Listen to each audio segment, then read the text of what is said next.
Welcome to the 10 Minutes Gold Mine, where every book gives you a treasure of knowledge in just 10 minutes. Steve Jobs by Walter Isaacson. Introduction. In Steve Jobs, Walter Isaacson tells the captivating story of the life and legacy of the visionary co-founder of Apple Inc., Steve Jobs.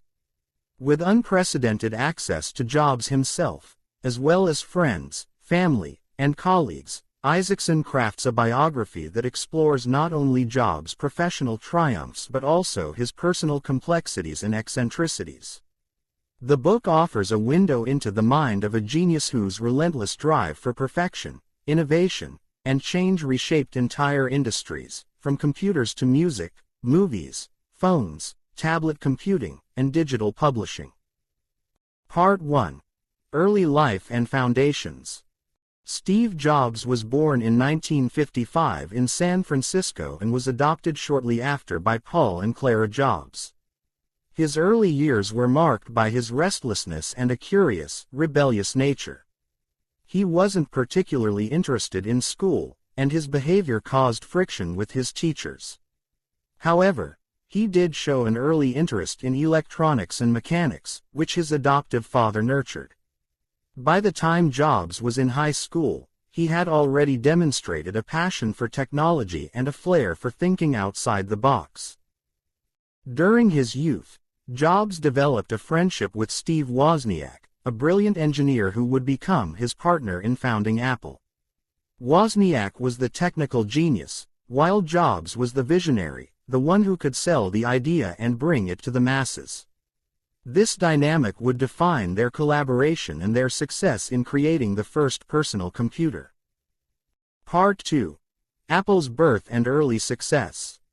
In 1976, Jobs and Wozniak co-founded Apple in Jobs' garage, where they built the first Apple computer, the Apple I. This marked the beginning of a revolution in personal computing. Apple I was followed by the Apple II, which became a huge success and established Apple as a major player in the tech industry. However, Jobs' perfectionist tendencies and demanding nature often caused friction within his team. He had a unique approach to management and design, believing that Apple should not only create functional products but also make them aesthetically beautiful and user-friendly. This approach eventually paid off when the Macintosh was introduced in 1984. The Macintosh's graphical user interface, GUI, was a game-changer in the personal computing world and foreshadowed the future of computing. Despite these achievements, Jobs' tenure at Apple wasn't without conflict. His intense personality and obsession with control led to clashes with other executives. In 1985, after a power struggle with then-CEO John Sculley, Jobs was ousted from the company he helped build. Part 3. The Next and Pixar Years. After leaving Apple, Jobs didn't retreat into the background. Instead, he went on to start two new ventures that would shape his future. He founded Next, a computer company that aimed to create high-end machines for higher education and business markets. Though Next was never commercially successful, it pushed the boundaries of computer design and software, laying the groundwork for what would later become the foundation of Apple's future products. During this time, Jobs also acquired the graphics group, which would later become Pixar. At Pixar, Jobs was instrumental in transforming the company into a powerhouse of digital animation. Pixar's breakthrough came with Toy Story, the first feature-length film made entirely with computer-generated animation. The success of Toy Story and subsequent films solidified Jobs' reputation as a visionary leader in more than just computers. He had also become a force in entertainment. Pixar was eventually sold to Disney, making Jobs one of the largest individual shareholders in the company. This period of Jobs' life is often seen as a crucial turning point. His time away from Apple allowed him to grow and mature as a leader. He learned valuable lessons from his failures with Next and from his success at Pixar, which he would later apply to Apple upon his return. Part 4. Return to Apple and the iRevolution. In 1997, Apple was struggling. The company was losing market share and its future was uncertain. In a dramatic turn of events, Apple bought Next, bringing Jobs back to the company he founded. Upon his return, Jobs began to reshape Apple's culture and product strategy. He streamlined Apple's product line, focusing on a few core products rather than offering a wide variety of models. The first major product launch under Jobs' leadership was the iMac in 1998, a colorful, user-friendly computer that became an instant success. This was just the beginning of a series of innovations that would redefine consumer electronics. Apple's next breakthroughs, including the iPod 2001, iPhone 2007, and iPad 2010, not only revolutionized the tech industry but also changed how people interacted with technology on a daily basis. The iPhone, in particular, was a game changer. It combined a phone, a music player, and an internet browser into one sleek device, creating the modern smartphone era. Jobs' obsession with design, simplicity, and functionality led to products that were as much about aesthetics as they were about utility. Apple's rise from near bankruptcy to the most valuable company in the world was largely due to Jobs' visionary leadership and his ability to predict consumer needs before they even realized them. His understanding of the intersection between technology and art was a key factor in Apple's success. Part 5. Personal life and leadership style. Jobs was known for his intense and sometimes abrasive personality. He could be charming and charismatic one moment and harsh and demanding the next. His management style was controversial. He demanded excellence from his employees and had little tolerance for mediocrity. He often pushed people to their limits, believing that they could achieve more than they thought possible.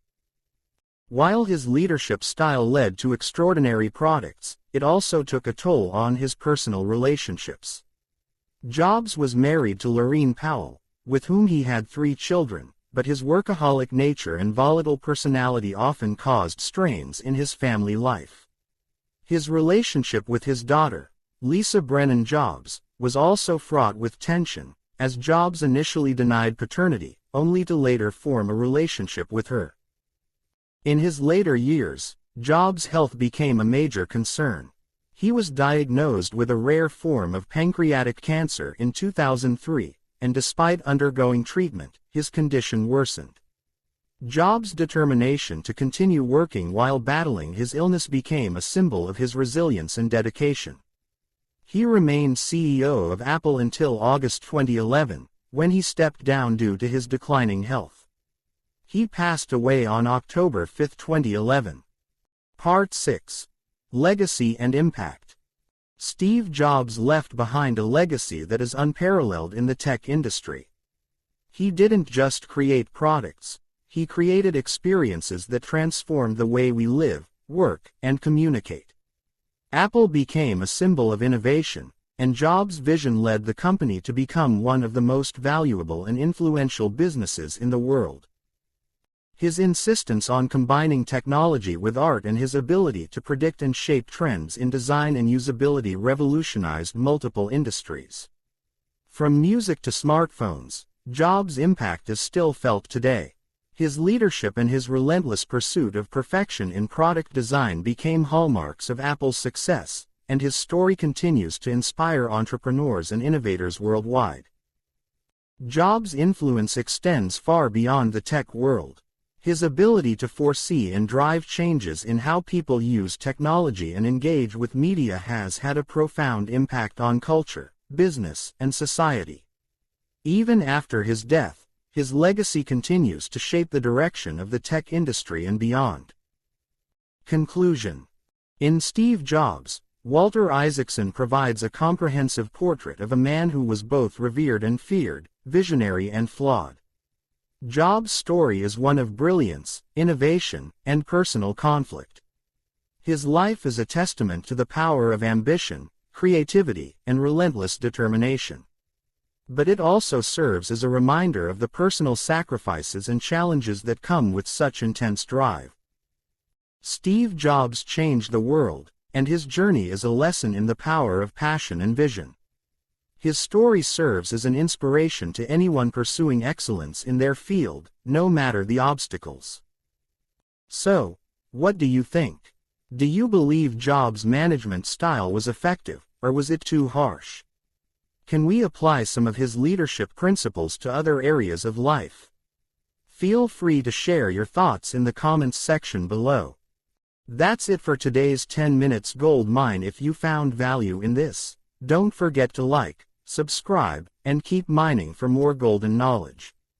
See you in the next one.